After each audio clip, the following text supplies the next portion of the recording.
යාළුවනේ අද මම අරගෙන ආවේ හරිම රසවත් වැව් මාළු එකක් හදාගන්න විදිය අපි බලමු එහෙනම්. මේ වැව් මාළු වර්ගය තමයි මම අද උයන්න ගත්තේ. මොණ්ඩ තිප්පිලි කියලාද කොහොමද තමයි කියන්නේ. මේ විදිහට කෑලි කපාගෙන ඉවර වෙලා සෝදගෙන තියෙනවා. හොඳට දෙතුන් පාරක් සෝද ගන්න ඕන. ඊට පස්සේ 3-5 කුඩු මේස හැඳි දෙකක් වගේ එකතු කරා. මස් මාළු වෙනකොට සාමාන්‍යයෙන් 3-5 ටිකක් වැඩිපුර දාම රසය වැඩි. මේක ගෙදර හදාගත්ත 3-5 එකක්. ඒ හින්දා කොහොමද සුවඳයි රසයි ගොඩක් තියෙනවා. ඊට පස්සේ මිරිස් කුඩු ටික දාගමු. මිරිස් කුඩුත් මේ සැඳි දෙකක් වගේ එකතු කරගන්න ඕන. සැරට තමා ටිකක් උයාගන්නේ. ඊට පස්සේ කහ කුඩු මේ සැඳි භාගයක්. ඊට පස්සේ මේකට ලුණු දාගන්න ඕන. රස අනුව ලුණු ටික එකතු කරගන්නවා. ඊට පස්සේ ඔලුහාල් තව මේකට ගම්මිරිස් ටිකකුත් දාගන්න ඕන. මේ විදිහට ගම්මිරිස් ඇට තමයි තරලා ගන්නෙ. අර කුඩු තියනවට වඩා මේ විදිහට තරලා ගන්නේ වගේ සැර වැඩි. ඒකටම සුදුරුණු බිකි දෙක තුනකුත් දාලා ඒ ටිකත් එක්ක තරලා ගන්න ඕන.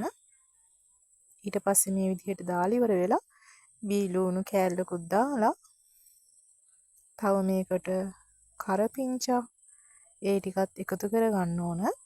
රම්පේ කරපිංචා ටිකක් දාලා මේ ටික හොඳට කවලම් කරගන්න ඕන. ඊට පස්සේ අනිවාර්යයෙන්ම ගොරක දාන්න ඕන. මම ගොරකත් මේකට දාලා තියෙන්නේ. ඊට පස්සේ ඇතිලියක් ලිපේ තියලා ඒකට මිරිස් කුඩු මේ සැඳි දෙකක් වගේ දාලා ඉවර වෙලා බෙද ගන්න ඕන. ඊට පස්සේ මාළු එකට දාපු වතුරකින්ම ටිකක් මේකට දාලා ඉවරලා අහපව් මිරිස් ටික තෙලින් බෙද ගන්නවා.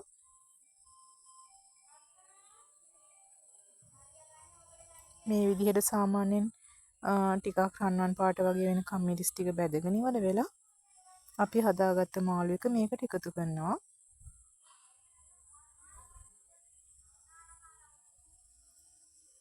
ඊට පස්සේ හොදි ටිකක් කන්න ඕන වැඩිපුර හොදි ටිකක් දාගන්නවා.